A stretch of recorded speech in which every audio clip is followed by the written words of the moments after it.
Cerita ini memiliki dua versi teks dan audio. Silahkan pilih sesuai yang diinginkan, bisa dilihat di playlist. Bagian 5. Keluarga Pelangi. Keluarga Pelangi. Mereka menyebutnya. Mas Ken menjelaskan. Pelangi itu warna-warni. Indah sekali. Dan kita semua yang ada di sini. Terlahir dan memiliki kehidupan berbeda-beda sebelumnya. Kita menjadi keluarga yang akan saling melengkapi warnanya. Agar menjadi kesatuan yang utuh dan memesona. Aku hanya diam. Tak paham apa maksudnya. Malam itu. Semua duduk di ruangan depan beralas tikar tipis. Makan bersama. Baskom besar diisi nasi dan lauk pauk seperti tempe, tahu, mie goreng, dan serundeng. Tidak ada ayam atau ikan. Tapi semua makan dengan lahapnya pakai tangan bercampur jadi satu termasuk Mas Ken. Pertama kalinya aku merasakan arti kebersamaan. Makan sederhana bisa terasa begitu nikmat. Seolah tidak ada beban pikiran. Yang terlihat hanyalah wajah-wajah bahagia. Kami semua bahagia karena hari ini. Rio telah sehat kembali. 3 hari lalu. Setelah aku menyerahkan uangku. Pagi-pagi Mas Ken membawa Rio ke klinik terdekat. Sehari setelah minum obat dari dokter. Tubuh Rio mulai berangsur pulih dan sekarang telah sembuh total. Rio termasuk anak yang usil dan banyak bicara ternyata. Dia menyambutku ramah dan bilang bahwa akhirnya ia memiliki kakak perempuan selain Mega.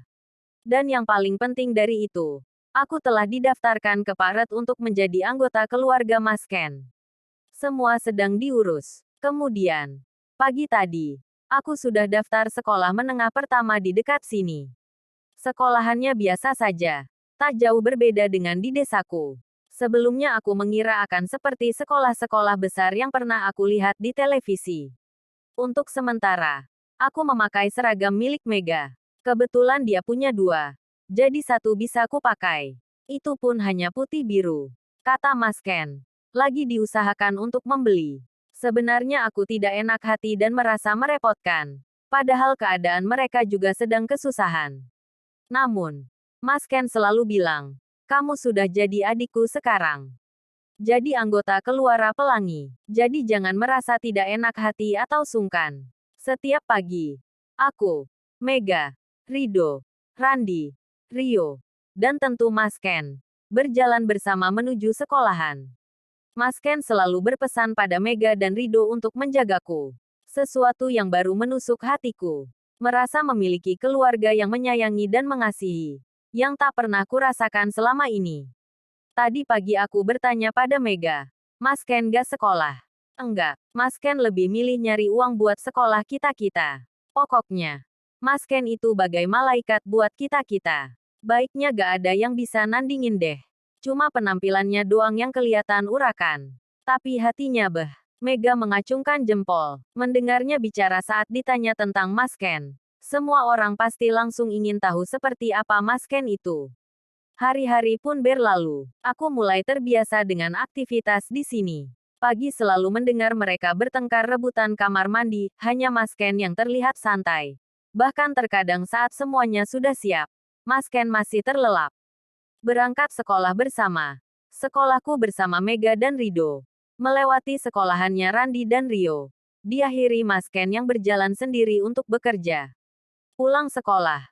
Makan bersama di rumah aku menawarkan diri untuk memasak. Daripada mereka selalu beli nasi bungkus yang isinya tidak seberapa. Lebih baik beli beras dan lauk mentah. Cukup untuk sekeluarga sampai malam. Mas Ken menyambut antusias. Lama sekali dapurnya tidak pernah digunakan. Dan aku dengan senang hati memasak untuk mereka semua.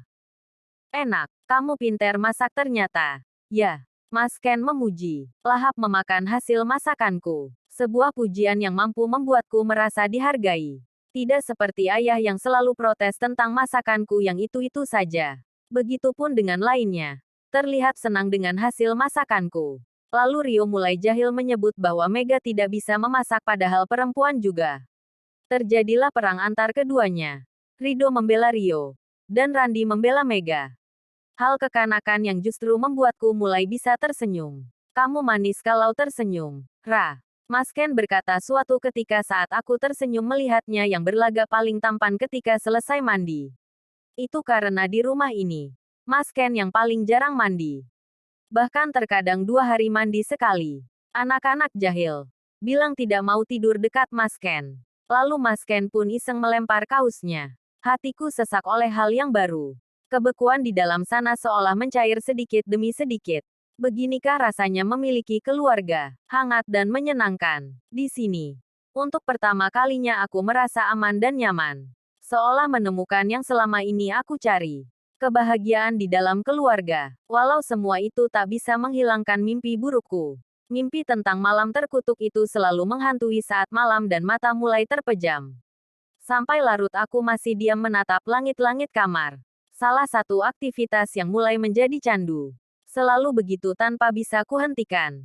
Aktivitas lain dariku adalah menunggu mereka semua pulang bekerja, pulang sekolah. Mereka akan segera berganti pakaian, makan, lalu bergegas pergi lagi untuk bekerja hingga senja tiba. Entah mengamen, berdagang koran atau makanan ringan di terminal.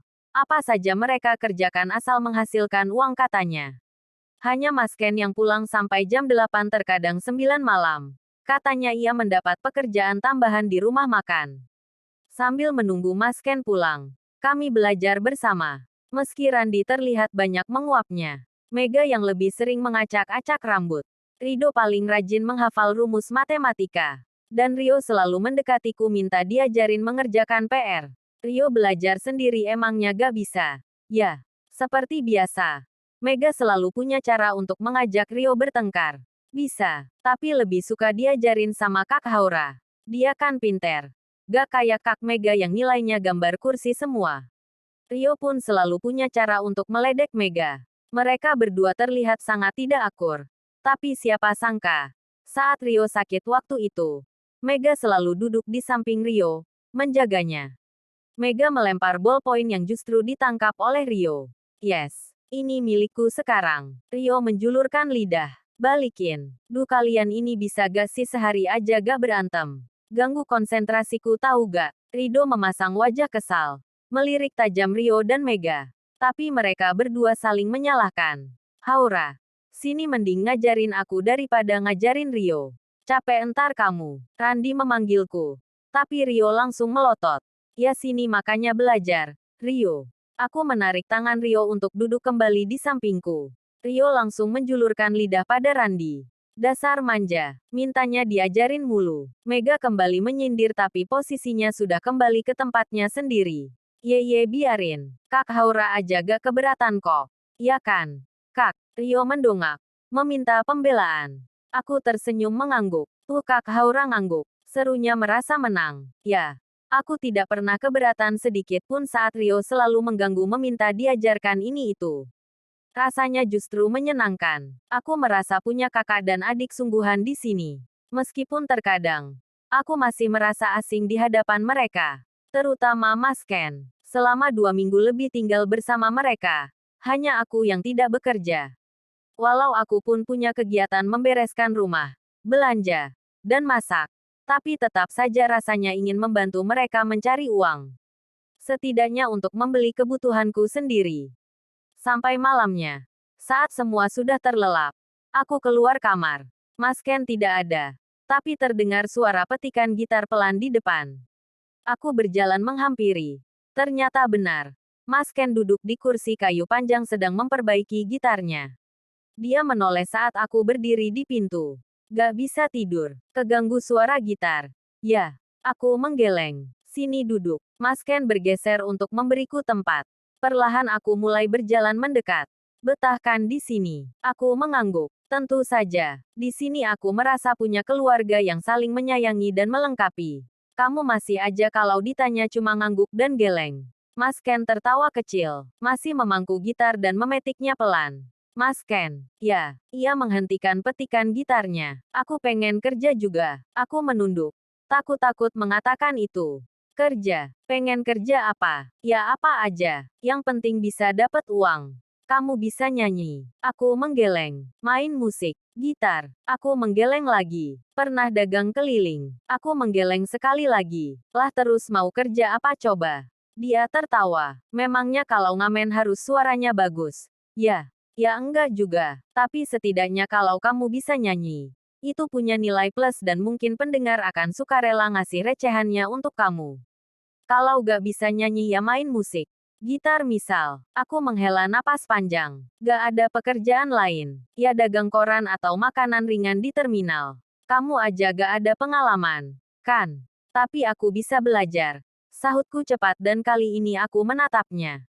Mas Ken tertawa kecil. Saat aku memalingkan wajah dengan bibir mengerucut. Ia terdiam. Sampai ia mengucapkan sesuatu yang membuatku bingung. Kamu itu berbeda. Ra. Aku kembali menoleh. Menatap dengan tatapan bertanya. Apanya yang beda? Mas Ken tersenyum tipis. Kamu bukan berasal dari anak jalanan. Kamu masih memiliki ayah tapi sayangnya. Ayahmu tidak seperti ayah yang seharusnya. Aku paham betul bagaimana rasanya. Aku masih menatapnya. Tak mengerti. Berbeda dengan mereka yang memang berasal dari jalanan. Mereka, aku bertanya. Saat Mas Ken tiba-tiba terdiam. Karena kamu sudah menjadi anggota keluarga di sini, maka akan kuceritakan yang sesungguhnya. Apa? Aku tidak sabar mendengarnya. Aku yatim piatu. Ra. Kedua orang tua dan adikku sudah meninggal. Rido, Mega, Randi, Rio. Mereka semua anak jalanan yang kuajak pulang. Mereka semua bernasib sama. Aku meminta mereka semua tetap sekolah. Agar tak selamanya menjadi anak jalanan. Siapapun boleh tinggal di sini. Termasuk kamu. Aku terdiam. Tidak menyangka bahwa mereka semua bukan saudara kandung. Siapa sangka. Jika melihat mereka seperti keluarga pada umumnya. Yang membedakan hanya tidak ada orang tua. Aku tahu rasanya kehilangan kasih sayang dan kehilangan orang yang disayang. Inilah caraku menyembuhkan luka dengan menyayangi mereka dan menganggap keluarga. Mas Ken tersenyum simpul. Sayangnya, aku justru menangkap luka di kedua matanya. Luka yang sangat dalam. Tapi berusaha ia sembunyikan di balik senyum dan cerianya.